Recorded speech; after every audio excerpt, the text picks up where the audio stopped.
Namo Tata Bhagavato Arahato Dhamma Sambuddhassa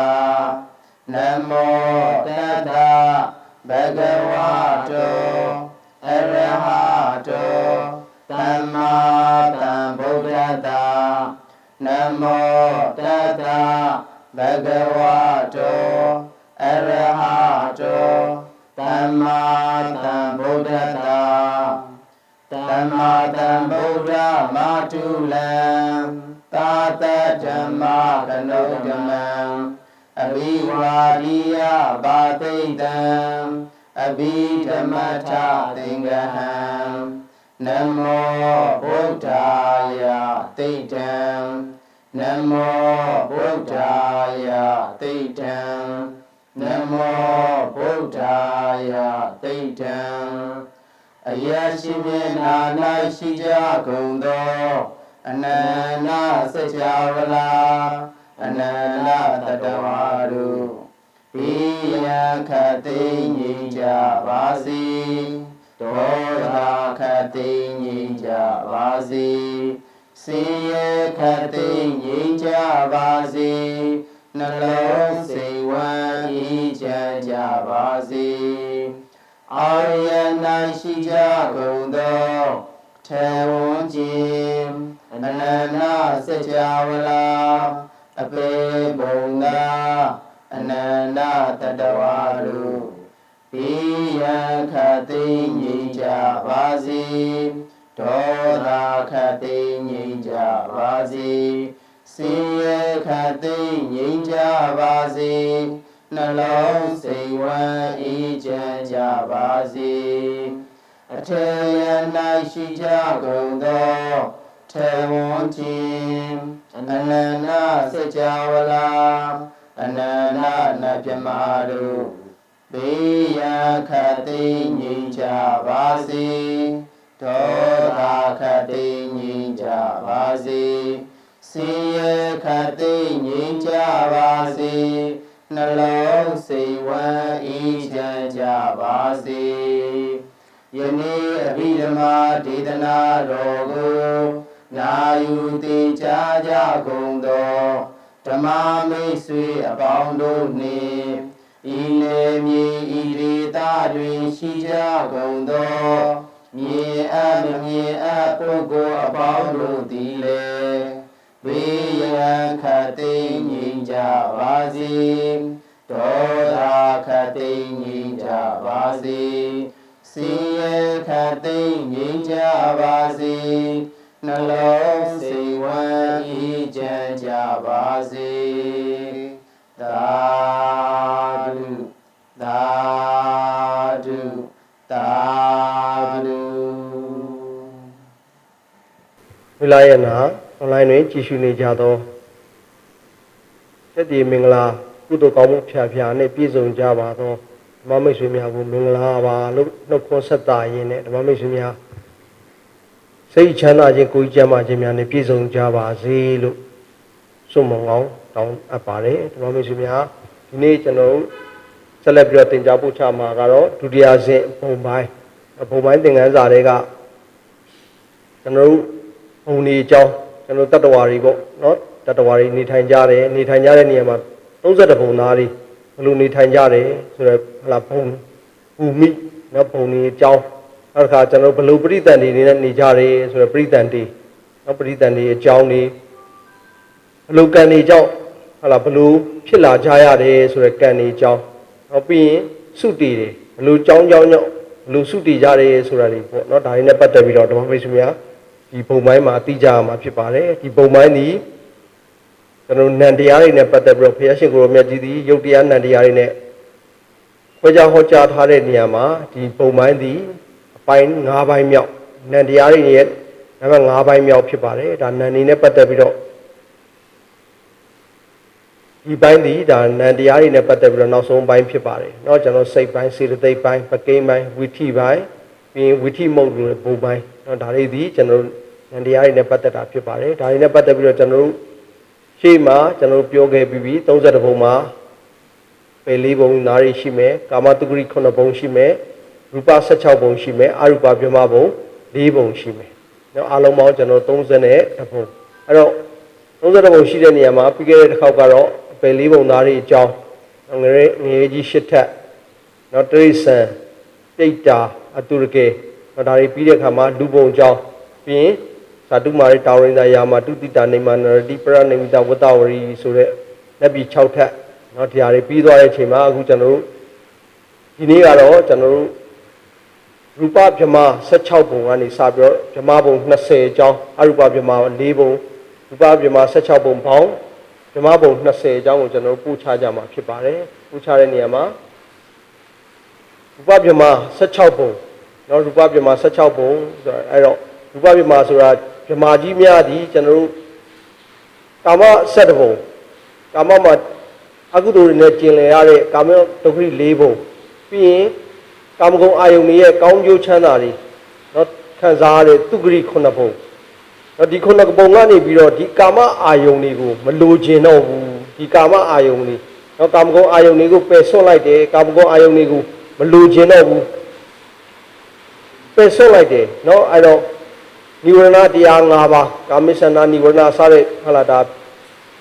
နိဝရဏတရား5ပါးကိုပယ်ဆွတ်လိုက်ပြီးတော့ဇန်တရားတွေဝိတ္တဝိသရာပိတိဒုက္ခဧကဂရာဆိုတဲ့ဇန်5ပါးနဲ့ပြည့်စုံတော့ပထမဇန်ဝိတ္တကိုဖယ်ဝိသရာနဲ့စပြီးတော့ဒုတိယဇန်ဒုက္ခဧကဂရာတတိယဇန်စသဖြင့်ဥပိ္ပခဧကဂရာသုဒ္ဓဇန်စသဖြင့်ကျွန်တော်တို့ဇန်စိတ်ကတော့5စိတ်ရှိပြီးတော့ဘုံနေနဲ့ဆိုရင်ရူပဘုံ4ဘုံပေါ့နော်ရူပဗြဟ္မာဘုံအဲ့တော့ဒုတိယဇန်စိတ်နဲ့တတိယဇန်စိတ်ဒီဘုံအနေနဲ့ဒုတိယဇန်ဗြဟ္မာဘုံကိုဝင်သွားတာဖြစ်ပါတယ်ဒါကြောင့်ကျွန်တော်ပထမဇန်နော်ရူပဗြဟ္မာ16ဘုံမှာဇန်စိတ်တွေ5စိတ်ရှိပေမဲ့ဘုံအနေနဲ့4မျိုးခွဲပါတယ်ပထမဇန်ဘုံဒုတိယဇန်ဘုံတတိယဇန်ဘုံသုဒ္ဓဇန်ဘုံဆိုပြီးတော့ကျွန်တော်4မျိုးခွဲပါတယ်ဒီနေရာမှာကျွန်တော်ကာမအာယုန်တွေကာမဂုဏ်အာယုန်တွေဆိုတဲ့နိဝရဏတရား5ပါးကိုဖယ်ခွာပြီးတော့မှဇန်တွေကိုကျွန်တော်ဇန်အာယုန်တွေကိုနှစ်ချိုက်ဝိတ္တဝိสารပိတိဒုက္ခဧကဂရဒီဇန်အင်္ဂါတွေကိုကြိုက်နှစ်တဲ့ပြီးတော့ဖြစ်ပေါ်လာတဲ့ဟလာဒီဇန်အစွမ်းတွေကြောင့်ဖြစ်ပေါ်လာတဲ့ဓမ္မကြီးရဲ့နေထိုင်ရာကိုဓမ္မဘုံလို့ခေါ်ပါတယ်เนาะအဲ့ဒီထဲမှာ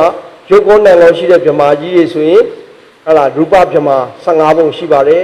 ဒီထဲမှာရုပ်တက်တက်ပဲရှိတယ်ဆိုရင်အတိညာတဗြဟ္မာဘုံ1ဘုံရှိပါတယ်ရုပ်မရှိဘဲနဲ့နာမ်ကြီးတက်တက်ရှိတဲ့ဗြဟ္မာဘုံဆိုရင်အရူပဗြဟ္မာဘုံ4ဘုံဆိုပြီးရှိပါတယ်အဲ့ဒီထဲမှာအခုရူပဗြဟ္မာဇံဘုံတော့ရူပဗြဟ္မာဇံဘုံကိုဒီလိုရရှိတဲ့ဗြဟ္မာတွေဟာဇံဘိညာဉ်နဲ့ရရှိထားတာဖြစ်တဲ့အတွက်သူတို့ဒီကျွန်တော်ကာမဘုံသားများထက်သူတို့ပို့ပြီးတော့တက်တည်ရှည်ကြပါတယ်တက်တန်းနေရှည်ပြီးတော့သူတို့ဒီချမ်းသာအေးချမ်းစွာနေကြပါတယ်အဲ့တော့သူတို့ဒီဟလာယောက်ျားမိန်းမအင်္ဂါမပါဘူးဟလာယောက်ျားမိန်းမအင်္ဂါမပါတဲ့အတွက်ဟလာမိန်းမကယောက်ျားကိုသဘောကျတယ်ယောက်ျားမိန်းမကိုသဘောကျတယ်ဆိုဒီလိုအာယုန်တွေရှိစရာမရှိတော့ဘူးအဲ့တော့ယောက်ျားပုံစံကြီးပဲဟုတ်ပြီနော်ယောက်ျားရဲ့ပုံစံခန့်ခန့်ညာညာကြီးတွေနဲ့ဟုတ်ပြီနော်ဒီလိုပုံစံမျိုးတွေရှိကြပါတယ်အဲ့တော့သူတို့ဒီကာမဘုံသားလူတွေနဲ့တည်းထက်အလိုမြင့်မြတ်တာလွန်ကြပါနော်ဘလို့မြင့်မြတ်တာလွန်ကြကလေးဆိုရင်ဟလာအစားစားတာအစဟလာကာအစားစားတွေကျွန်တော်ဆိုရင်စားစားဖို့အတွက်ဟလာဒုက္ခတွေပေါ့နော်အစားစားဖို့အတွက်ဒုက္ခတွေရှာရတဲ့ပရိယေသနာဒုက္ခအာရခဒုက္ခဆောင်းရှောက်ရတဲ့ဒုက္ခအများကြီးပေါ့ဟုတ်ပြီနော်အဲ့တော့ဒီအစားလေးဟလာတနတ်စားဖို့ကိုလူတွေမှာဟလာလူတိုင်းဟလာပြင်မဲ့စင်းရဲသွားနဲ့လောက်ကြကင်ကြရတယ်တချို့ဟလာလောက်เสียမလိုဘူးဆိုတဲ့လူမျိုးကြတော့လေအစာသေးရဲ့ဒုက္ခတွေအစာဟောင်းရဲ့ဒုက္ခတွေဒါမျိုးတွေကိုခံစားကြရတာအဲ့တော့ဒီပြမာကြီးတွေမှာအစားတွေကိုစားစရာမလိုတော့ဘူးဟလာပီတိဟလာဒုက္ခဧကဂရဆိုတော့ဒီဇိုင်းငါနဲ့ပဲကျင်တဲ့နှစ်သိမ့်ပြီးနေတာဖြစ်တဲ့အစားစားစရာမလိုတော့တဲ့အတွက်အစားနဲ့ပတ်သက်တဲ့ဒုက္ခတွေမရှိတော့ဘူးနောက်တစ်ခါကာမဂုဏ်ချမ်းသာတယ်ဟာလာကာမဂုဏ်ချမ်းသာတယ်ဆိုအလိုပြည့်နေတယ်ရူပယုတ်တရကဏ္ဍရတ္တယုဆိုတော့ဒီကာမဂုဏ်အာယုံ၅ပါးကိုလိုချင်နေတယ်ရချင်နေတယ်ရလိုက်တဲ့အခိုက်အစဉ်ပြေလိုက်တဲ့အခိုက်ကိုဖြစ်ကျင်တာလေးဖြစ်လိုက်တဲ့အခိုက်မှာတော့ချမ်းသာတာပဲအဲ့တော့ဒီကာမဂုဏ်ချမ်းသာကို မရဘူးအစင်မပြေဘူးလိုချင်တာဖြစ်မလာဘူးဆိုရင်ကာမဘုံသားတွေဆင်းရဲကြတာပဲအဲ့တော့ဒီရူပဗြဟ္မာဟလာဒီဗြဟ္မာဘုံ30ကဗြဟ္မာတွေပေါ့ဒီဗြဟ္မာကြီးတွေမှာဆိုရင်ကာမချမ်းသာလည်းမခံစားတော့ဘူးအဲ့တော့သူမုံမှာကာမဂုဏ်အာယုံ၅ပါးလို့ပြောတဲ့အချိန်မှာရူပယုံတတ္တယုံကဏ္ဍယုံရတ္တယုံဖောတ္တပါယုံဆိုတဲ့အာယုံ၅ပါးမှာသူတို့ဒီရူပယုံကိုလက်ခံတယ်ဘာကြောင့်လဲဖျားဖူးခြင်းလို့ရူပယုံကိုလက်ခံတယ်သူတို့ဒီတတ္ထာယုံ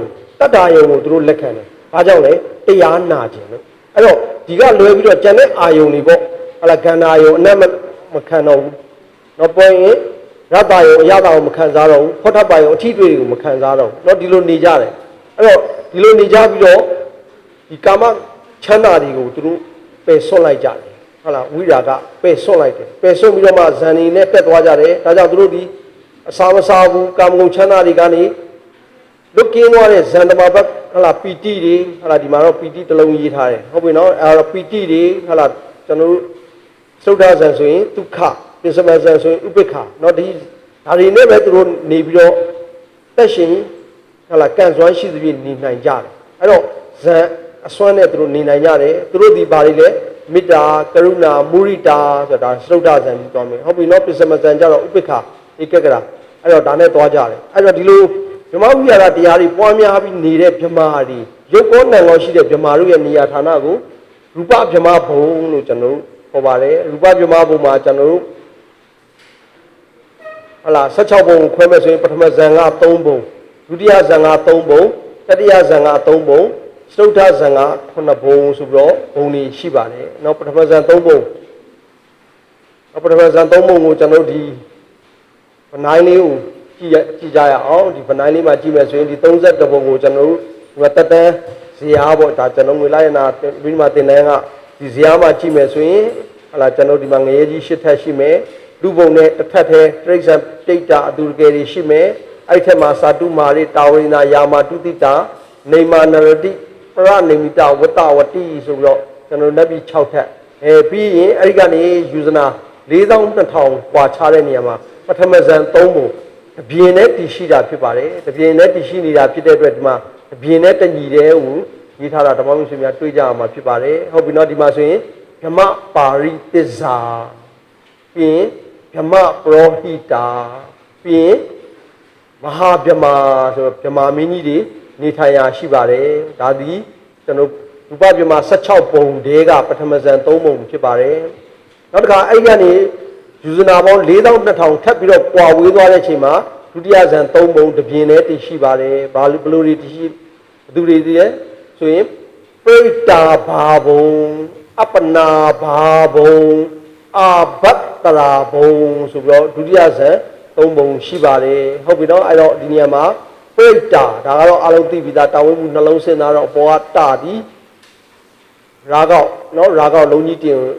တက်တင်လိုက်တော့ပရိဋ္ဌာနော်ရှာလေးလိုက်ပြီးဖတ်တယ်ပရိဋ္ဌာဘာဘုံဒါလည်းသိပြီးသားအပမာနာဘုံဒီမှာကျတော့အာဘတ္တရာဘုံအာဘာဘုံတော့ဒီတကြီးသည်တသေးနှလုံးထပ်ထားတာဖြစ်တဲ့အတွက်အပေါ်ကတသည်အတက်တင်လိုက်တဲ့ခါကျတော့အာဘတ္တရာဘုံဆိုပြီးတော့ဒုတိယဇန်3ပုံဒီလည်းတပြင်းနဲ့တည်ရှိနေပါတယ်နောက်တစ်ခါကျွန်တော်တို့အဲ့ဒီကနေယူဇနာပေါင်း4200တက်သွားတဲ့အခါမှာတတိယဇန်3ပုံအဲ့တတိယဇန်3ပုံနဲ့တပြင်းနဲ့ပဲတည်ရှိနေပါတယ်တပြင်းနဲ့တည်ရှိနေတဲ့အတွက်ဟလာဘာတွေလဲပရိတ္တသူဘာဘုံအပမာဏသူဘာဘုံသူဘာကိဏာဘုံဆိုတော့တတိယဇန်3ပုံဟုတ်ပြီနော်အဲ့တော့ပြန်ပြောမယ်ဆိုရင်ပရိတ္တသူဘာဘုံအပမာဏသူဘာဘုံသူဘာကိဏာဘုံဆိုတတိယဇန်3ပုံကျွန်တော်တို့တပြင်းနဲ့တည်ရှိပါတယ်အဲ့တော့ပရမေမိတာဝတ္တဝရီနတ်ဘုံပေါ့နော်အဲ့တော့ဒုဘုံသတုမာရိဘုံတာဝရိနာယာမတုတိတနေမနရိပတနေမိတာဝတ္တဝတိနတ်ဘုံအထိပြီးသွားတယ်ပြီးသွားတဲ့အခါမှာယူဇနာပေါင်း9 သန်း5 သိန်း 8000ကွာခြားတဲ့ဟုတ်လားပရဏိမိတဝတ္တဝရိယနေယူဇနာပေါင်း9 သန်း5 သိန်း 8000ကွာခြားတဲ့နေရာမှာပထမဇန်3ပုံပြင်လိုက်တည်ရှိပါတယ်ဘာတွေလဲဓမ္မပါရိသစ္စာဓမ္မပရောဟိတာမဟာဗြဟ္မာဆိုပြီးပထမဇန်3ပုံဒီအပြင်နဲ့တည်ရှိပါတယ်နောက်တစ်ခါကျွန်တော်ယူဇနာပေါင်း9 သန်း5 သိန်း 8000ကွာဝေးတဲ့နေရာမှာဒုတိယဇန်3ပုံတည်ရှိပါတယ်ဘာတွေလဲဆိုရင်ပရိတ္တာဘာဘုံအပမာနာဘာဘုံ အာဘတ်တရာဘုံဆိုဒုတိယဇန်၃ဘုံသည်တပြင်းနဲ့တည်ရှိတယ်အဲ့ဒီကနေယူဇနာပေါင်း9 သန်း 5 သိန်း 8000 กว่าဝေးတဲ့နေရာမှာတတိယဇန်၃ဘုံတပြင်းနဲ့တည်ရှိတယ်ဘာလို့လဲဆိုရင်ပရိတတုဘာဘုံအပမာဏတုဘာဘုံတုဘ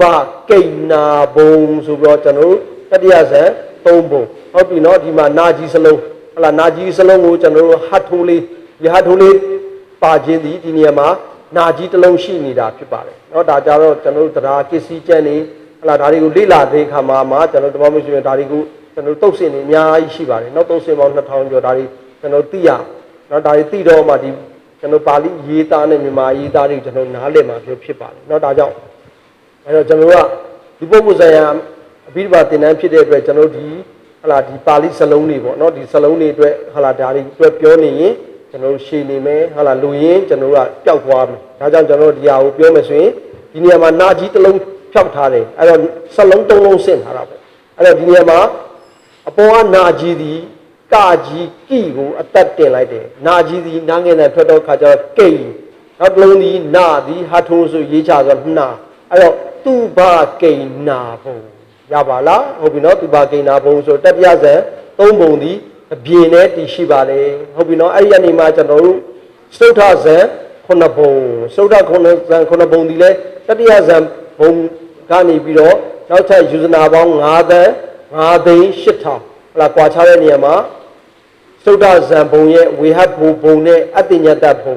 အပြင်းနဲ့တည်ရှိပါတယ်နော်တပြင်းနဲ့တည်ရှိတယ်တပြင်းနဲ့တည်ရှိပြီးတဲ့အချိန်မှာအဲ့ဒီဘုံနှစ်ဘုံသုဒ္ဓဇန်ဘုံနဲ့အဲ့ဘုံနှစ်ဘုံကနေပြီးတော့ထပ်ပြီးတက်လိုက်ရင်အဝိဟာဘုံအာတ္တပါဘုံတုဒ္ဒတာဘုံတုဒ္ဒတိဘုံအာဂနိဋ္ဌဘုံဆိုပြီးတော့သုဒ္ဓဝါဒ5ဘုံအစဉ်လိုက်ကျွန်တော်တက်သွားမှာပဲဖြစ်ပါတယ်အဲ့တော့ဒါဆိုရင်ကျွန်တော်တို့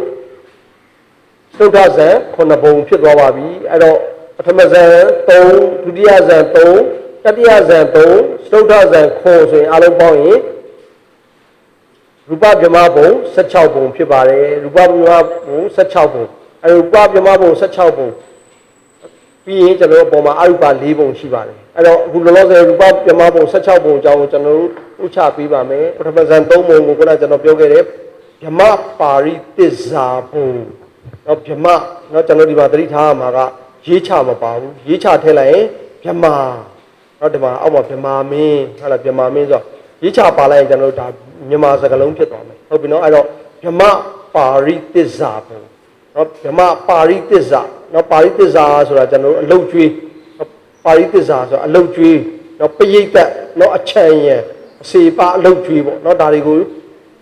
ဗြဟ္မပါရိသစ္စာဘသူရဲ့ချွေရံအလုတ်ကျွေးလဲဆိုရင်ဟောဒီမှာခါငယ်ကမဟာဗြဟ္မဟလာဗြဟ္မမင်းကြီးနော်ဗြဟ္မမင်းကြီးရဲ့အလုတ်ကျွေးဖြစ်တယ်နော်ဒါဟုတ်ဗြဟ္မပြည်မှာလဲဒါဒီအလုတ်ကျွေးတွေရှိမယ်ဟုတ်ပြီပြီးရင်မင်းဗြဟ္မာမင်းဆိုတာရှိမယ်ဟုတ်ပြီနော်အဲ့တော့ဗြဟ္မာမင်းကြီးရဲ့အလုတ်ကျွေးကိုဗြဟ္မပါရိသစ္စာဘုံဆိုအဲ့ဒီဘုံဒီကျွန်တော်တို့အသင်္ချေယကတ်အနေနဲ့၃ပိုင်းတစ်ပိုင်းဟုတ်ပြီနော်အဲ့တော့အသင်္ချေယကတ်တွေပါလာတာဖြစ်တဲ့အတွက်ကျွန်တော်ဒီမှာအသင်္ချေယကတ်တွေအကြောင်းကိုသိနိုင်ဖို့အတွက်ကျွန်တော်ဒီမှာဒါလေးကို white book မှာဒါလေးကိုတစ်ချက်ဘာမှမရှိပြန်ကြည့်ပေးပါဦးအဲ့တော့ကျွန်တော်တို့ဒီမှာကဘာဆိုတာလေးကိုကျွန်တော်ရင်ပြောပါမယ်เนาะကျွန်တော်ကဘာဆိုတာကျွန်တော်ကကဘာဆိုရင်ကျွန်တော်အားလုံးသိကြတာကဘာဆိုရင်ဘာလို့လဲအလုံးကြီးအဝိုင်းကြီးလို့ကျွန်တော်သိကြတယ်ဟုတ်ပြီเนาะအဲ့တော့ကဘာเนาะကပ္ပเนาะကပ္ပဆိုတဲ့စကားလုံးကကတ်เนาะကတ်ကနေကဘာအဲ့တော့ကတ်အဲ့တော့ဒါဒီဘာကိုပြောလဲဆိုရင်မရေတွက်နိုင်လောက်အောင်အလုံးရှည်လျားစွာကြာမြင့်သောကာလာကြီးကိုကဘာလို့ကျွန်တော်ပြောပါတယ်ဟုတ်ပြီနော်ဒီလုံးဝိုင်းနေတဲ့အဝိုင်းကြီးကိုကဘာလို့မဆိုလိုချင်ဘူးဘာကိုပြောချင်လဲအလွန်မရေတွက်နိုင်လောက်အောင်ကြာတဲ့အချိန်ကာလကြီးကိုကဘာလို့ပြောပါတယ်ဟုတ်ပြီနော်တကဘာကိုကျွန်တော်စာမှာကျွန်တော်လည်းဒါကိုယ်ပိုင်ဉာဏ်နဲ့သိကြတဲ့တရားတွေမဟုတ်ဘဲနဲ့ကျွန်တော်လည်းဖတ်ပြီးလေ့လာပြီးတော့ကျွန်တော်ပြောကြရတဲ့တရားတွေဖြစ်ပါတယ်ဒါကြောင့်ကဘာဆိုတာကိုကျွန်တော်ကပြောမယ်ဆိုရင်အလျားယူဇနာတရားနော်အမြင့်ယူဇနာတရားအဲ့တော့အလျားယူဇနာတရားအမြင့်ယူဇနာတရားရှိတဲ့တန်ကူတော်ကြီးထားပါတော့เนาะတန်ကူတော်ကြီးတန်ကူတော်ကြီးတဲ့ဘုံချင်းစေးတွေဟုတ်လားနှစ်တရာမှာတစ်စိယူပြီးတော့ကျွန်တော်တို့ပြ ဟုတ်တော့အဲ့ထဲကနေထုတ်ပြီးတော့နှစ်တရားမှတစ်စိမုံညင်းစီလေးတွေတိတိလေးတွေဟုတ်တော့မုံညင်းစီလေးမြင်ဘူးပေါ်မှာဆန်စီတစ်စီဆိုမုံညင်းစီ၄စီလောက်ပါမယ်ထင်တယ်ပြောတော့၄စီ၅စီဝန်းကျင်လောက်ရှိမှာပေါ့အဲ့တော့ဒီမုံညင်းစီလေးတွေကိုယူပြီးတော့ဟုတ်လားပြစ်မယ်အဲ့တော့ဒီလိုပြစ်မယ်ဆိုလို့ရှိရင်တော့မှနှစ်တရားကြာလို့ဒီကိုယ်တော်တွေကမုံညင်းစီအပြည့်ထည့်ထားတဲ့မုံညင်းစီတွေကုန်သွားမယ်တဲ့အဲ့ဒီတကဘာဆိုတဲ့မဟာကတ်ဆိုတဲ့တကဘာဆိုတဲ့အချိန်ကာလဒီမကုန်နိုင်ပါဘူးတဲ့เนาะနောက်ဥပမာတစ်ခုထပ်ပြောမယ်เนาะသူအချိန်ကာလအနေနဲ့ပြောလို့မရဘူးပဲဥပမာလေးတွေနဲ့တော့ကျွန်တော်ကဆောင်းလို့ရပါတယ်နောက်တစ်ခုပါပြောမလဲဆိုရင်အမြင့်ယူဇနာတရားဟုတ်ပြီเนาะအမြင့်ယူဇနာတရားရှိတဲ့တောင်ကြီးပေါ့เนาะဒီတောင်ကြီးကိုနှစ်တရားမှတစ်ချိန်ကျွန်တော်ပိုးစားလေးဟုတ်လားဂုံးစားပေါ့เนาะအလွယ်ပြအောင်ပြောဂုံးစားလေးမှနှစ်တရားကြာရင်ဒီတောင်ကြီးကိုတစ်ချက်သွားပေါ်လိုက်နှစ်တရားကြာတဲ့ခါမှာဒီတောင်ကြီးကိုဂုံးလေးနဲ့ဟုတ်လားသွားပို့လိုက်ဒီလိုပို့လိုက်လို့အဲ့တောင်ကြီးသာပျောက်သွားမယ်တဲ့เนาะဒါဆိုရင်ကျွန်တော်တို့ဓမ္မမရှိများဒီရေတွက်တွေပေါ့เนาะအတင်ချေရတို့ဒီမှာလာတော့မယ်เนาะအတင်ချေရကတ်တို့เนาะမဟာကတ်တို့ဟုတ်ပြီเนาะဒါတွေကိုကြည့်ရတဲ့အချိန်မှာဓမ္မမရှိများတွေ့ရပါတော့မယ်အဲ့တော့ကျွန်တော်တို့ဒီမှာ projector ဘက်ကိုကျွန်တော်ပြန်ကြည့်မယ်ဆိုရင်ပထမဇန်3ပုံပထမဇန်3ပုံကပထမဓမ္မပါရိသစ္စာဟုတ်ဓမ္မပါရိသစ္စာပုံဆိုရင်3ပိုင်းတစ်ပိုင်းအတင်ချေရကတ်3ပိုင်းတစ်ပိုင်းအတင်ချေရကတ်ဆိုတော့ဓမ္မမရှိများအဲ့တော့ဒီအဲ့အတင်ချေရကတ်ဆိုတော့3ပိုင်းတစ်ပိုင်းအတင်ချေရကတ်ဆိုတဲ့အတွက်ဟလာဒီမှာအန္တရာကတ်ဘယ်လောက်ထွက်မလဲဆိုရင်64ကိုကျွန်တော်ဗာနဲ့စားမလဲ3နဲ့စားမယ်ဟုတ်ပြီနော်အဲ့တော့အန္တရာကတ်ပေါင်းနော်အန္တရာကတ်ပေါင်း64ကတ်ကိုကျွန်တော်က3နဲ့စားတော့မယ်ဟုတ်ပြီနော်3နဲ့စားလိုက်ရင်ဘယ်လောက်ကျန်မလဲဆိုရင်အန္တရာကတ်ပေါင်းဘယ်လောက်ကျန်မလဲ2ဟုတ်ပြီနော်ပြီးရင်1ဆိုရင်ကတ္တမ3ဆိုတော့ကျွန်တော်တို့3နေများစွာကျန်မယ်ဟုတ်ပြီနော်ဒါဒီဗြဟ္မပါရိသစ္စာဘုံနော်ဗြဟ္မပါရိသစ္စာဘုံရဲ့အတင်ချေရကတ်ဒီခုနပြောတဲ့အန္တရာကတ်ပေါင်းဘယ်လောက်ရှိမလဲအန္တရာကတ်ပေါင်း21.33ဟုတ်ပြီနော်ဒါဒီပထမဇန်ဗြဟ္မပါရိသစ္စာဆိုရယ်ဗြဟ္မာမင်းကြီးတွေရဲ့အလုတ်ကျွေးဗြဟ္မာကြီးတွေရဲ့တက်တန်းဖြစ်ပါတယ်ဟုတ်ပြီနော်အဲ့တော့ဒါလေးကိုကျွန်တော်မှတ်ကြည့်ရင်ဟလာနတ်တွေရဲ့တက်တန်းပရဏိမိတဝတ္တဝရိရဲ့နတ်ပြည်ရဲ့တက်တန်းဒီနတ်နှစ်16000လူနှစ်နဲ့ဆိုရင်လူနှစ်ပေါင်း9,2106 9,216 တန်း9,216 တန်းရှိမယ်ဟုတ်ပြီနော်အခုဗြဟ္မာတွေရဲ့တက်တန်းနဲ့တွက်လိုက်တဲ့အခါကျတော့အဲ့တော့နတ်တွေရဲ့ဟာလာတက်တန်းကိုကျွန်တော်ကတက်ကဆုတ်ကနဲ့ပြန်ကြည့်ရင်နတ်တွေရဲ့တက်တန်းဒီဘယ်ထဲမှာပဲရှိနေမလဲဆိုရင်တက်ကဆုတ်ကတစ်ခုအတော်အတွင်းမှာပဲကျွန်တော်ရှိနေတာကိုတွေ့ရဟုတ်ပြီနော်အတင်ချေတန်းကနေ10နှစ်တန်းဟုတ်ပြီနော်အဲ့တော့ဒီကြားထဲမှာပဲဘသူတွေရဲ့တက်တန်းရှိနေလဲဆိုရင်ခုနပြောတဲ့ဟာလာနတ်ပြည်6ထက်ရဲ့တက်တန်းရှိမယ်ဟုတ်ပြီနော်အဲ့တော့ဒီမှာဗြဟ္မာတွေရဲ့တက်တန်းကြတော့ကာမဂုဏ်အာယုန်ကိုဖယ်ခွာထားတဲ့ဗြဟ္မာကြီးတွေရဲ့တက်တန်းကြတော့မတန်ကိုရှေ့လျားတယ်ဟုတ်ပြီနော်အဲ့တော့ဒီလိုတက်ကဆုတ်ကနှစ်ကတ်မှာကျွန်တော်တို့ဘာခေါ်မလဲတစ်အန္တရာကတ်အဲ့တော့တက်ကဆုတ်ကဘယ်လောက်သွားမှာလဲ21.3333သွားမှာအဲ့တော့ဗြဟ္မာကြီးတွေရဲ့တက်တန်းဒီများကြီးကိုကျွန်တော်ကာမဘုံသားတွေထည့်ပို့ပြီးတော့တက်တန်းရှိတာကိုဘာမှမဆိုများတွေ့ရမှာဖြစ်ပါလေဟုတ်ပြီနော်အဲ့တော့ကျွန်တော်တို့နောက်တစ်ခါဗြဟ္မပရောဟိတာဘုံနော်ဗြဟ္မဘုံတွေကနေကျွန်တော်တို့ဒီမှာဗြဟ္မပါရိသစ္စာ3ပိုင်းတစ်ပိုင်းအသင်ချေရကတ်ပြီးတဲ့အချိန်မှာဗြဟ္မပရောဟိတာဆိုလို့ရှိရင်လည်းကြီးလိုက်ရင်ဘယ်လောက်လဲ2ပိုင်းတစ်ပိုင်းအသင်ချေရကတ်ဟုတ်လားသူတို့ကျတော့တက်တန်းဒီဗြဟ္မပါရိသစ္စာဗြဟ္မာဒီထက်ပို့ပြီးတော့တက်တန်းရှည်သွားတာကိုတွေ့ရမယ်အဲ့တော့သူတို့ဒီဘယ်လိုမျိုးလဲဆိုရင် projector မှာကြည့်ရင်ဒီမှာမရှိများဗြဟ္မာမင်းများရဲ့ကိစ္စဟူသည်များရှေ့ဆောင်စီမံတတ်တဲ့နော်မူကြီးမတ်ကြီးတပွဲပရောဟိတ်တို့ဤအရာ၌တည်သောဗြဟ္မာလက်တို့ဤနေရာကုန်ကိုဗြဟ္မာပရောဟိတာဟုတ်ပြီနော်အဲ့တော့ကျွန်တော်ဗြဟ္မာစကားမှာလည်းကြားဘူးပါတယ်ပရောဟိတ်ဟလာပရောဟိတ်ကြီးတွေဆိုဟုတ်ပြီနော်ကျွန်တော်ဒီမှာ အဲ့ဒါဒီ pro-hit ဆိုပညာရှိတွေပေါ့နော်ပညာရှိတွေအဲ့တော့ဗမာပညာရှိတွေဘသူရဲ့ပညာရှိတွေလဲဗမာမင်းရဲ့ပညာရှိတွေပါတဲ့သူတို့ဒီဘုရုသက်တာလဲဗမာပါဠိသစ္စာထက်တော့တာတယ်သို့တော့ဗမာမင်းတော့မဟုတ်ဘူးဗမာမင်းရဲ့ကိစ္စဝဝကိုဆောင်ရွက်ကြတဲ့ပညာရှိဗမာကြီးတွေရဲ့နေရာကိုဗမာပရောဟိတာဘုံလို့ခေါ်တယ်ဟုတ်ပြီနော်အဲ့တော့သူတို့တက်တန်းကိုလည်းတွက်မယ်ဆိုရင်တော့မရှိမြတ်ဒီမှာနှစ်ပိုင်းတစ်ပိုင်းလို့ပြောထားတဲ့အတွက်64ကိုဘာနဲ့စားမလဲ2နဲ့စားမယ်64ကို1နဲ့စားရင်32အန္တရာကတက်တန်းရှိမယ်အဲ့တော့နှစ်ပိုင်းတစ်ပိုင်းအသင်ချီယာကတ်လို့ပြောထားတာကိုကျွန်တော်တို့ကအန္တရာကတ်နဲ့တွက်မယ်ဆိုရင်ဘယ်လောက်ထွက်မလဲ32အန္တရာကတ်ဒါဒီဗမာပရောဟိတဗမာတို့ရဲ့တက်တန်းဖြစ်ပါတယ်ဟုတ်ပြီနော်နောက်တစ်ခါဒါဆိုရင်တတိယမဟာဗမာမြန်မာမဟာဗမာရဲ့တက်တန်းဆိုရင်တိအသင်ချီယာကတ်ဟုတ်လားတိအသင်ချီယာကတ်လို့ပြောတဲ့အတွက်အန္တရာကတ်ပေါင်း64ကတ်တက်တန်းရှိပါတယ်အဲ့တော့64ကတ်တက်တန်းရှိပါတယ်အဲ့တော့သူကတော့ဗမာမင်းတို့ရဲ့နေရာเนาะအဲ့တော့ဗမာပါဠိသစ္စာဆိုတဲ့အလုပ်ကျွေးတွေတက်လဲတာတယ်ဗမာပရောဟိတာဆိုတဲ့ဗမာပညာရှိအမတ်ကြီးတွေလည်းတာတယ်မဟာဗမာဗမာမင်းကြီးတို့ရဲ့နေထိုင်ရာကိုမဟာဗမာဘုံဆိုပြီးတော့ကျွန်တော်တို့ဒီမှာပထမဇန်3ပုံဒီလိုတည်ရှိနေတာဖြစ်ပါတယ်ဟုတ်ပြီနော်ပထမဇန်3ပုံကနေနောက်အပေါ်ကိုယူဇနာပေါင်း9သန်း9သိန်း8000တက်သွားတဲ့အချိန်မှာဒုတိယဇန်3ပုံတပြင်းနဲ့တည်နေတယ်တပြင်းနဲ့တည်နေတဲ့ဒုတိယဇန်3ပုံဒီပရိတ္တာဘာဘုံကြည့်မယ်ဆိုရင်ပရိတ္တာဘာဘုံ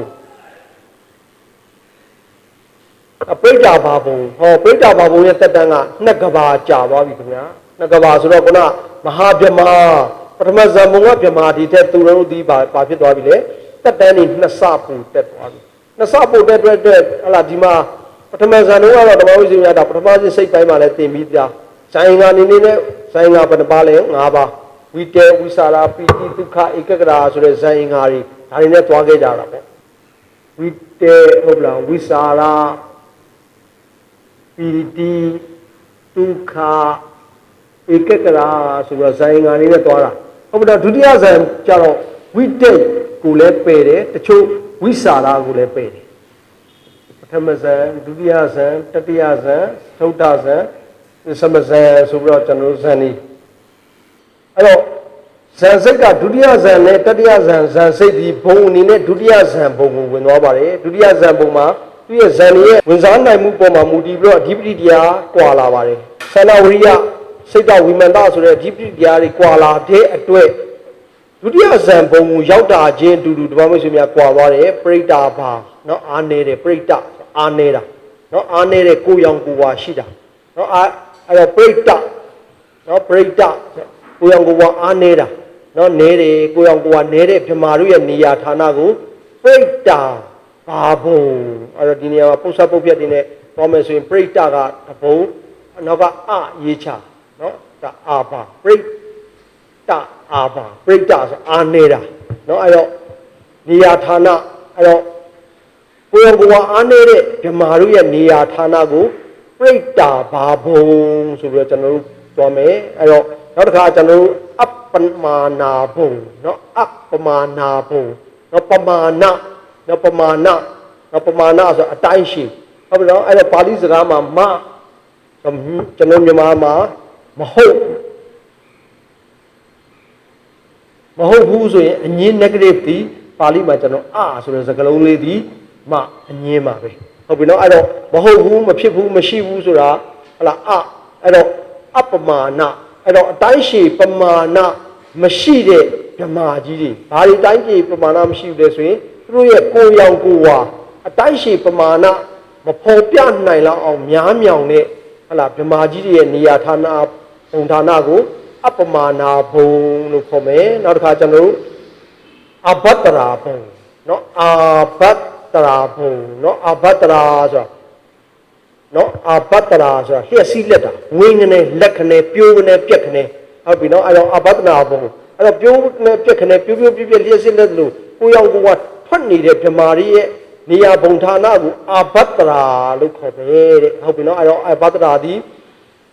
ဘာအပြင်ကြာခြင်းအပြင်တက်တန်းဒီဘယ်လောက်လဲ၈ကဘာကြာပါမယ်အဲ့တော့ခုနပြောတဲ့မဟာကပ်ပေါင်း là mà cắt xuống cái bà bóng lâu chạm đấy shit cái bà để biểu mày suy đi ra dàn tông môn đi prita bà bông đi nè cái bà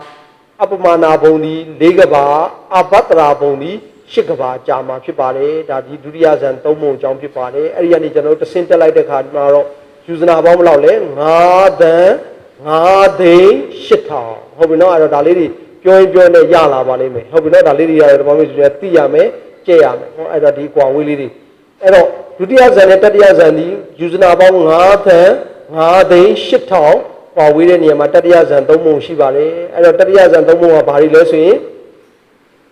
ပရိတ္တတုပါဟောတော့ဒီနေရာမှာကျွန်တော်ပရိတ္တမှာရေးချလေးဖြုတ်လိုက်သူ့လေးထည့်လိုက်တယ်နော်သူ့နော်တင့်တယ်ကောင်းမွန်နေဆိုသူ့လေးထည့်လိုက်အဲ့တော့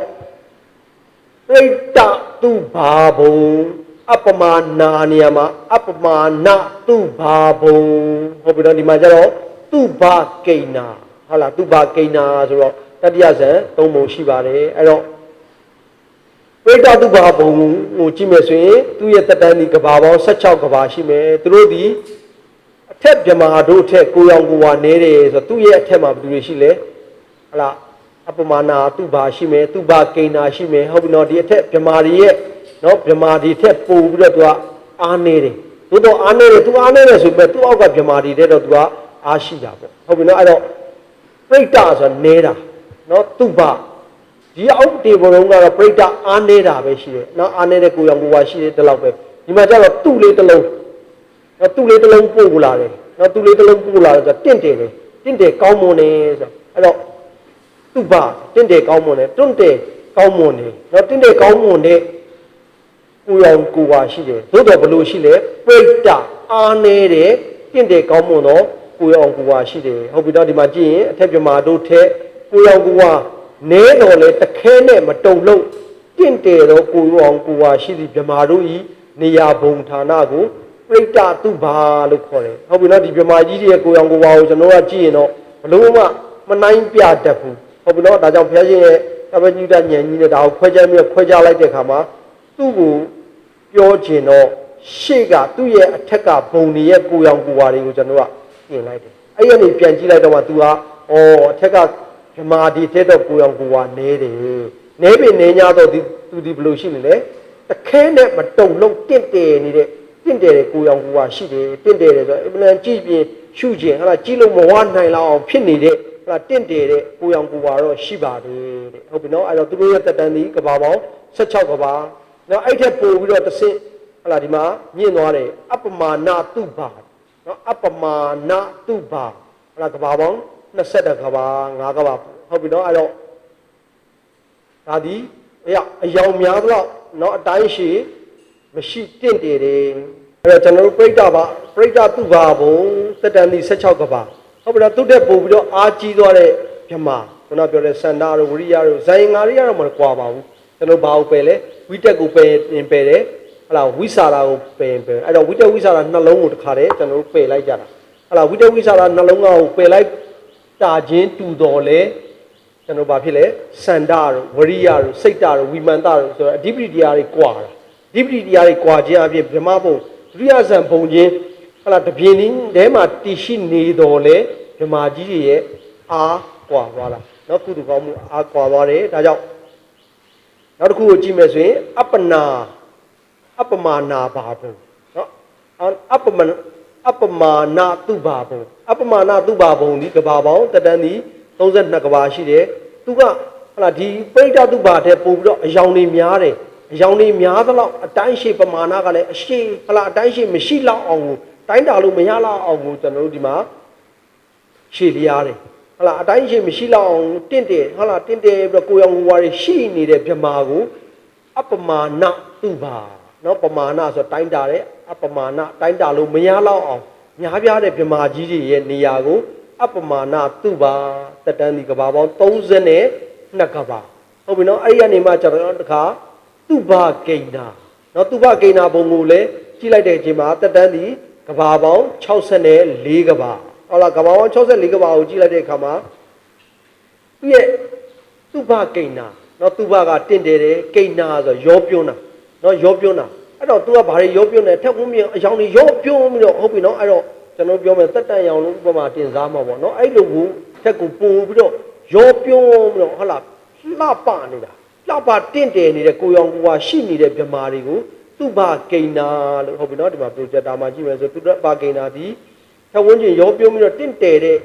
ကိုရောင်ကိုကရှိတဲ့ဗမာတွေရဲ့နေရာပုံဌာနကိုသူ့ဘာကိန်းနာလို့ခေါ်တယ်ဟုတ်ပြီနော်အဲ့တော့သူတို့ရဲ့တက်တန်းဒီကဘာပေါင်း64ကဘာရှိပါတယ်အဲ့တော့ဗမာဘုံဒီကျွန်တော်တို့အဲ့ဒါဘုံဒီအနေနဲ့ဆိုရင်ကျွန်တော်တို့ပထမဇန်ဘုံဒီပထမဇန်နော်ပထမဒုတိယဇန်နဲ့တတိယဇန်ဒီဒုတိယသုဒ္ဓဇန်ဒီဘုံအနေနဲ့ဆိုရင်တတိယပစ္စမဇန်စိတ်ဒီ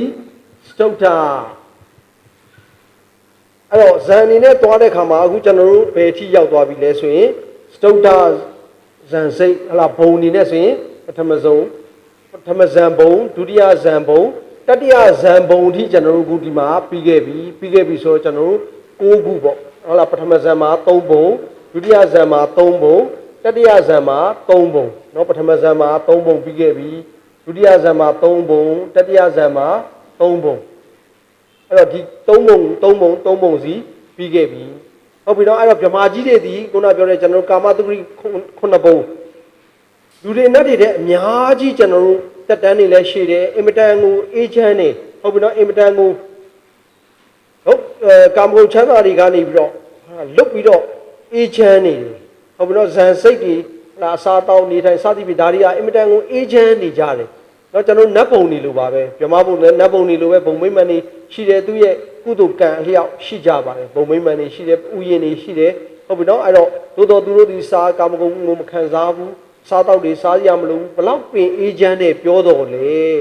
အဲ့ဒါကျွန်တော်ဘုရားရှင်ပွင့်တော်မူလာတဲ့အခါမှာဒီဘုံနေရှိတယ်ဆိုတာကျွန်တော်သိရပြီသိရတဲ့နောက်မှာကျွန်တော်ဒီမှာထပ်ပြီးတော့ဒီဘုံနေသည်ဘလို့ဖြစ်မလဲ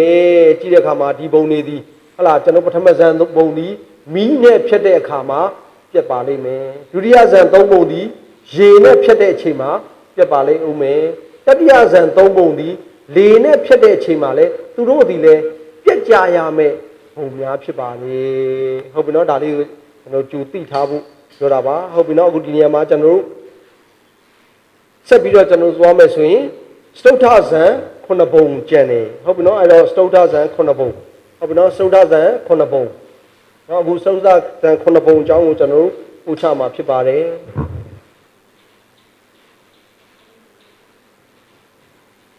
အဲ့တော့စတုထဇန်က9ဘုံရှိတယ်စတုထဇန်9ဘုံကဘာတွေလဲဆိုရင်ဝေဟဘုံရှိမယ်နော်ဝေဟဘုံရှိမယ်အတ္တညတဘုံရှိမယ်အဝိဟာဘုံအတ္တပါသူဒ္ဒတာသူဓာတိအကနိဋ္ဌာဆိုပြီးတော့တုဒ္ဓဝါဒ9ဘုံเนาะဒီ9ဘုံကိုတုဒ္ဓဝါဒလို့ခေါ်တယ်ငါအင်မတန်ကိုထူးခြားတယ်เนาะအင်မတန်ကိုထူးခြားတယ်အနာဂတ်နဲ့ဗမာကြီးတွေဟုတ်ပြီเนาะ32ဘုံထဲမှာအရိယာတသက်တာရှိတဲ့ဘုံများဖြစ်ပါတယ်ဟုတ်ပြီเนาะအဲ့တော့ဒီနေရာမှာပြန်ပြောမယ်စတုဒ္ဓဇန်9ဘုံရှိပါတယ်ဝိဟဘုံအတ္တညတဘုံအဝိဟာဘုံအတ္တဘာဘုံသူဒတ္တာဘုံသူဒတ္တိဘုံအကနိဋ္ဌာဘုံဆိုပြီးတော့သုဒ္ဓဝါဒ9ဘုံရှိပါတယ်တစ်ခေါက်ပြန်ပြောအောင်ဒါလေးတွေကရထားမှာဖြစ်တယ်ဝိဟဘုံဘုံအတ္တညတဘုံအဝိဟာဘုံအတ္တပါဘုံသူဒတ္တာဘုံသူဒတ္တိဘုံအကနိဋ္ဌာဘုံဆိုပြီးတော့ကျွန်တော်တို့ဒီမှာသုဒ္ဓဝါဒ9ဘုံနဲ့ဝေဟဘုအတ္တညတပေါင်းရင်9ဘုံရှိပါတယ်ဟုတ်ပြီနော်အခုကျွန်တော်တို့ဝေဟဘုဘုံကိုအကြောင်းကိုကျွန်တော်တို့ဒီမှာကြည့်ရအောင်အဲ့တော့ဝေဟဘုဘုံကတက်တန်းအပြင်ကဘာပေါင်း900ပါတဲ့ဟုတ်ပြီနော်ကဘာပေါင်း900နော်ခုနအာယုကတ်အန္တရကတ်အသင်္ချယကတ်မဟာကတ်ဆိုတော့အဲ့တော့ဒီကတ်ထဲမှာမဟာကတ်ဆိုတဲ့ကတ်ကဘာပေါင်း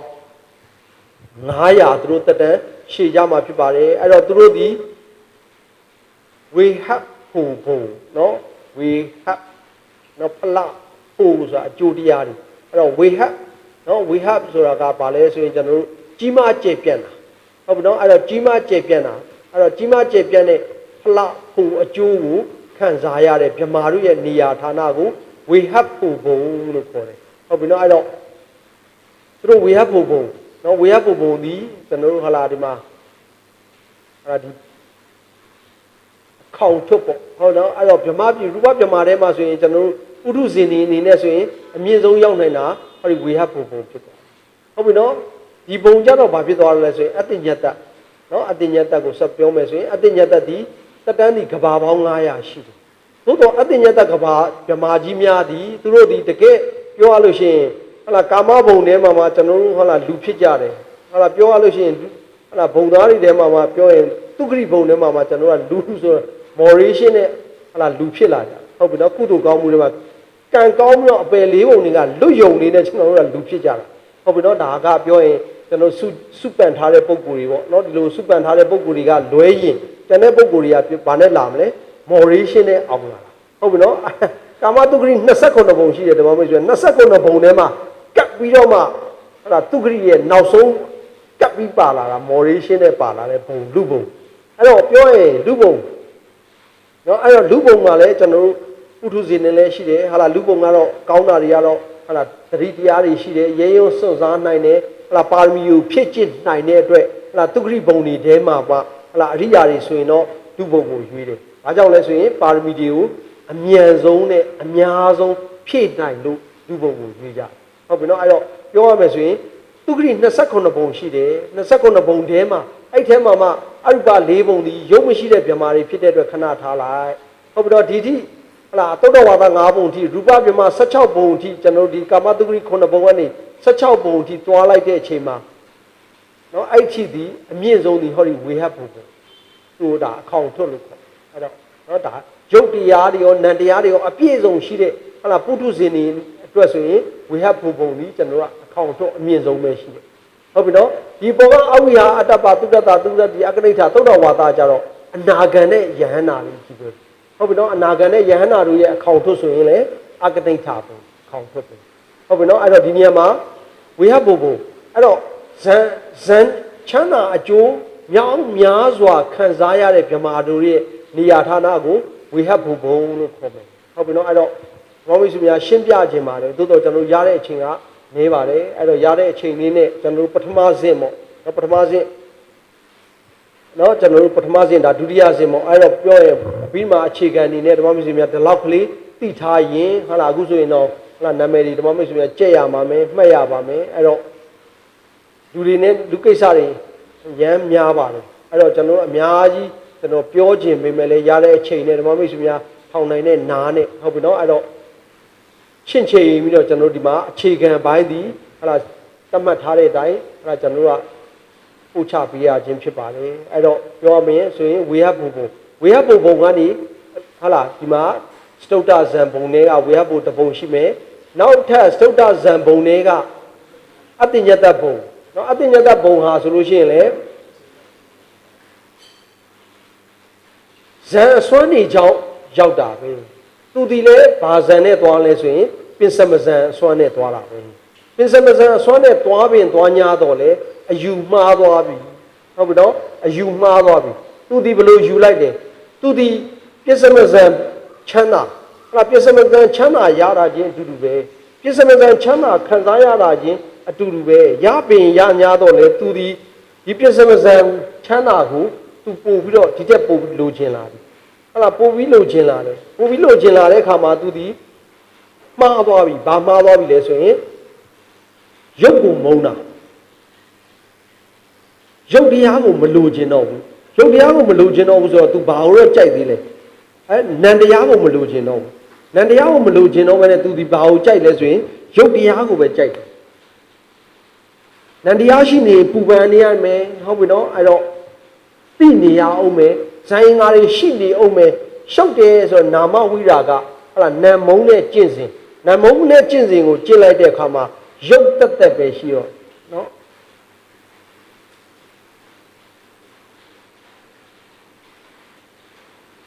အဲ့တော့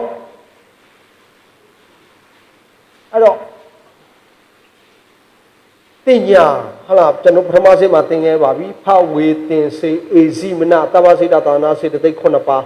အဲ့တော့ဇိုင်းငါဆိုတဲ့နေရာမှာဟလာစိတ်ရှိမှတဲ့လူတွေရှိနိုင်လေစေတသိက်တရားတွေရှိနိုင်တယ်အဲ့တော့စိတ်ရှိမှလည်းစေတသိက်တရားတွေရှိနိုင်တာဖြစ်တယ်အဲ့ထဲမှာတင်ညာစေတသိက် နော်မှတ်သားတဲ့သဘောနော်ဒါကိုကျွန်တော်ကထွတ်တင်ပြီးတော့အဓိကယူပြီးတော့တင်ညာမှတ်သားမှုသဘောလေးတော့ရှိတယ်သို့တော့အဲ့ဒီကနေပါမရှိဘူးလေအဲ့တင်ညာအပေါင်းတင်ညာပါဝင်တဲ့နံတရားတွေဟုတ်ပြီလားတင်ညာပါဝင်တဲ့နံတရားတွေကိုမရှိဘူးတဲ့အဲ့တော့ပြောရင်စိတ်တွေရောစေတသိက်တွေရောမရှိတော့ဘူးဟုတ်ပြီနော်အဲ့တော့ဒီမှာအဲ့ဒါတင်ညာဆိုတဲ့စေတသိက်ဒီဘယ်သူနဲ့တွဲမလဲစိတ်နဲ့တွဲနေမယ်အဲ့တော့စိတ်နဲ့စေတသိက်တရားတွေမရှိဘူးအဲ့တော့စိတ်နဲ့စေတသိက်တရားတွေမရှိဘူးသို့တော့သူကကျွန်တော်စိတ်စေတသိက်တရားတွေမရှိပေမဲ့ तू ကဘာတော့ဖြစ်နေလဲကံစွမ်းကြောင့်ဖြစ်လာတဲ့ဘုံသားတွေဖြစ်တယ်ဘာကြောင့်ဖြစ်လာလဲကံစွမ်းဟုတ်လားအဲ့တော့တက်ရှိနေတဲ့တက်မဲ့တွေနဲ့ကျွန်တော်ဘာကွာလဲကံကွာလဲဟုတ်လားတက်ရှိတွေမှာဘာရှိနေလဲကံရှိတယ်เนาะအကြောင်းကံတွေရှိတယ်အကျိုးတရားတွေရှိတယ်အကြောင်းကျိုးတရားတွေရှိတယ်အဲ့တော့တက်မဲ့တွေမှာကံမရှိဘူးအဲ့တော့သူတို့ဒီကံရှိနေတဲ့အတွက်တတ္တအဲ့တော့သူတို့ဒီကံရှိနေတဲ့အတွက်သူတို့ဘာလို့ခေါ်လဲတတ္တအဲ့တော့တတ္တအဲ့တော့ဒါကြောင့်သူ့ကိုနာမည်ပေးလိုက်တော့အတင်ညာတတ္တဆိုတော့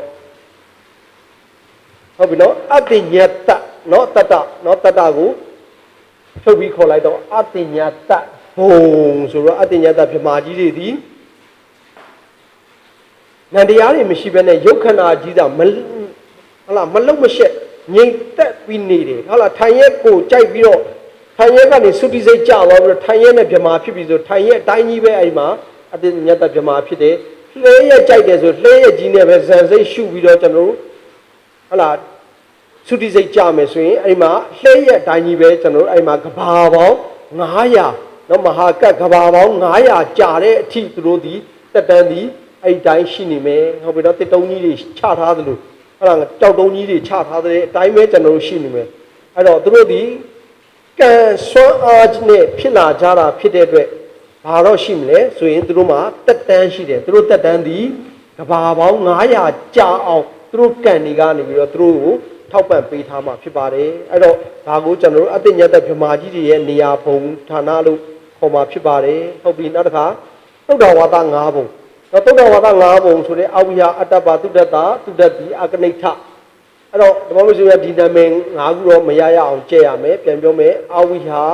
အတ္တပါတုဒ္ဒတာတုဒ္ဒတိအကနိဋ္ဌဟုတ်ပြီနော်အဲ့တော့သုဒ္ဓဝါဒ9ဘုံနော်ဒီသုဒ္ဓဝါဒ9ဘုံသုဒ္ဓဝါဒ9ဘုံရဲ့ထူးခြားအချက်ကဘာလဲဆိုရင်ကျွန်တော်ဒီမှာပုထုဇဉ်မရှိဘူးနော်ပုထုဇဉ်မရှိဘူးသောတာပန်မရှိဘူးတဒါဂံမရှိဘူးအဲ့တော့ဘယ်သူပဲရှိမလဲဆိုအနာဂံနဲ့ယဟန္တာကြီးတွေပဲရှိမယ်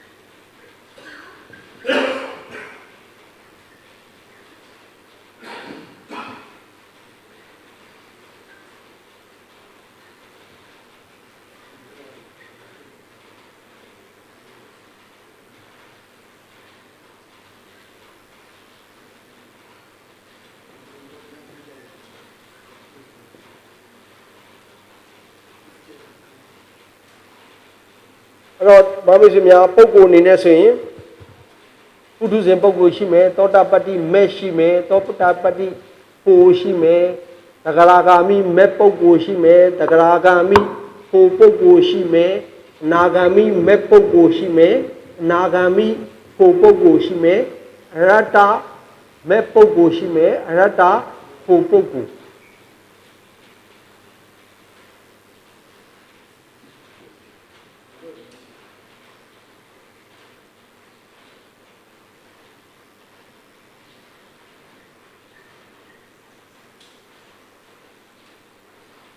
အဲ့တော့ပုထုဇဉ်နော်ပုထုဇဉ်ဆိုတာတော့ကိလေသာထူပြောတဲ့ပုဂ္ဂိုလ်ပုထုဇဉ်ဆိုတဲ့ပုဂ္ဂိုလ်ဒီကိလေသာထူပြောတဲ့ပုဂ္ဂိုလ်တွေဖြစ်တယ်အဲ့တော့ဒီပုဂ္ဂိုလ်တွေဒီ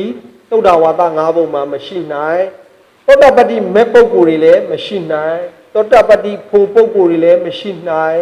သဂရဂာမိမဲ့ပုဂ္ဂိုလ်လည်းမရှိနိုင်ရာဂာမိဖို့ပုဂ္ဂိုလ်တွေလည်းမရှိနိုင်အနာဂာမိမဲ့ပုဂ္ဂိုလ်လည်းမရှိနိုင်ဘယ်သူရှိနိုင်လဲဆိုရင်အနာဂါမိဖို့ပုဂ္ဂိုလ်ရဲ့အရတ္တမက်အရတ္တဖို့ဒီပုဂ္ဂိုလ်တွေပဲရှိနိုင်တယ်ဒါကြောင့်ဒီနေရာမှာအနာဂါမိဖို့ရထားတဲ့ပုဂ္ဂိုလ်ကိုပြောမယ်ဆိုရင်အနာဂံအရတ္တမက်ရထားတယ်ဆိုရင်ယဟန္တာ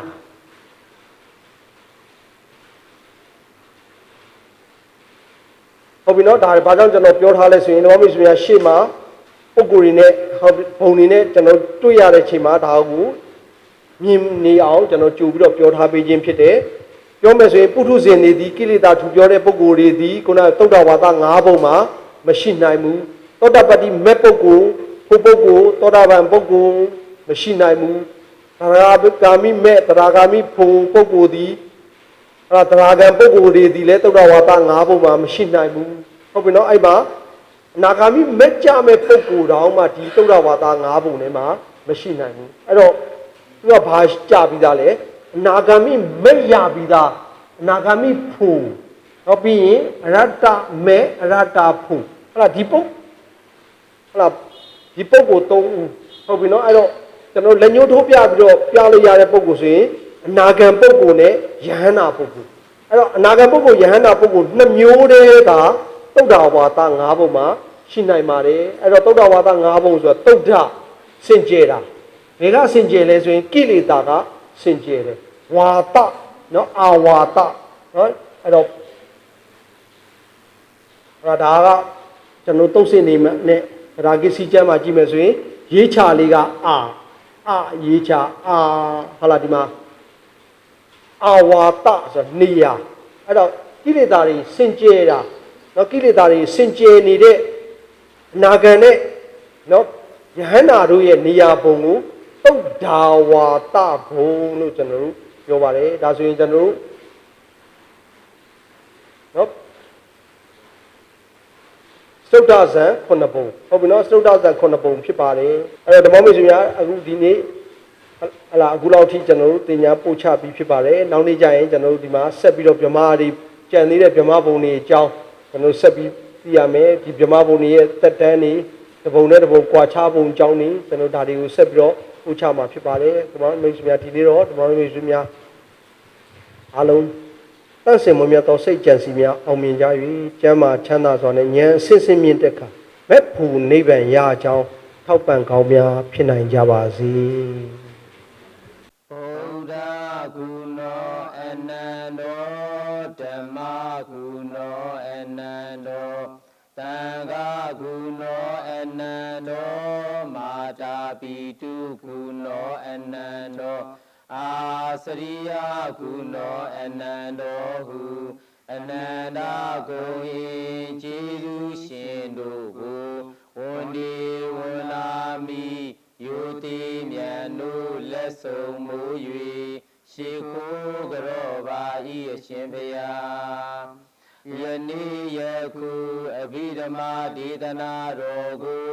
နာယူတင်ကြားရသောကုသိုလ်ကောင်းမှုတို့ဤအဖို့ဘာကတို့ကို၎င်းအာလုံးကြာကြာသည်များ